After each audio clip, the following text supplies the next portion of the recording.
We got a few things that I just want to bring to the forefront, the attention. Let's just start with this. Oh, real quick, I just want to say thank you to like Mary Brown for always just always leaving something for me to look up and research and think about. Don't think your comments go unnoticed. I live a real hectic life. Right now, working 2 jobs, putting in 60 hours a week. Been doing it for the last 3 years. So don't think I'm not noticing. I try to get to everything you post, and just thank you. Thank you to everyone else as well. And if you get a chance, check out was it Seeking My Creators channel here. He put up like 3 videos.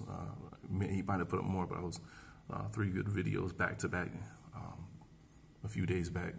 So just want to get to this right here because this kind of stuff gets under my skin, because I feel like we should be out there, out of all people, we should be out there somewhere near there, you know what I'm saying, collecting this stuff.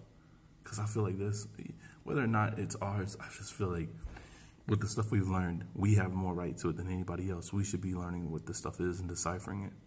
And I just thought it was funny, the caption right there was the Joshua tree, right?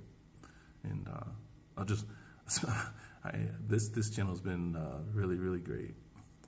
All the videos he's been dropping. Big Bend National Park, Texas, is a desolate landscape that some believe has the power to pull objects out of the sky. Where reports of mysterious blonde strangers wandering the desert defy explanation. What can explain these mysteries, and could they be connected? January 1962. Charles Nichols and his stepson Donald are hiking near the Hot Springs area of Big Bend National Park.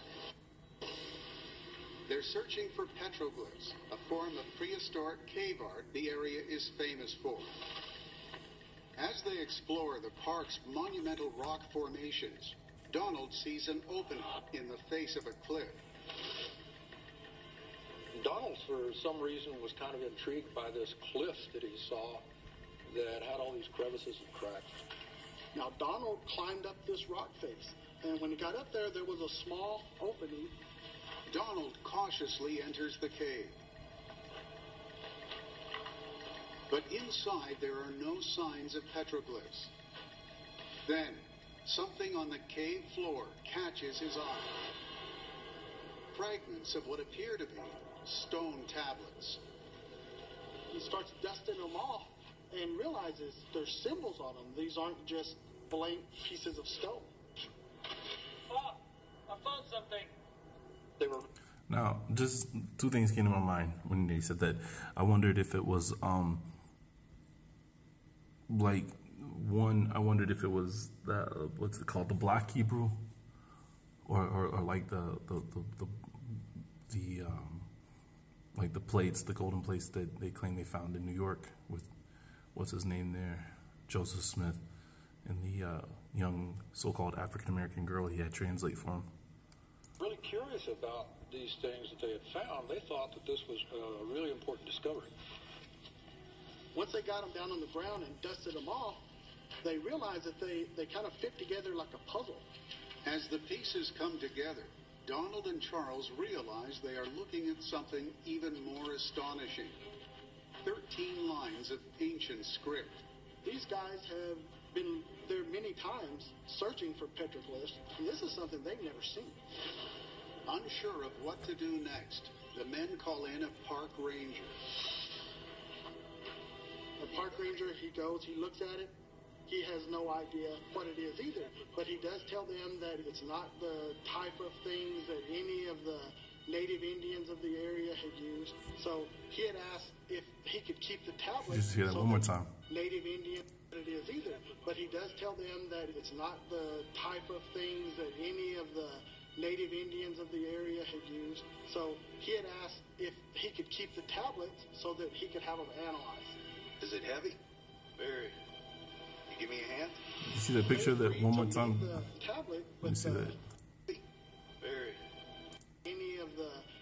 native Indians of the area had used. So he had asked if he could keep the tablets so that he could... Look at that.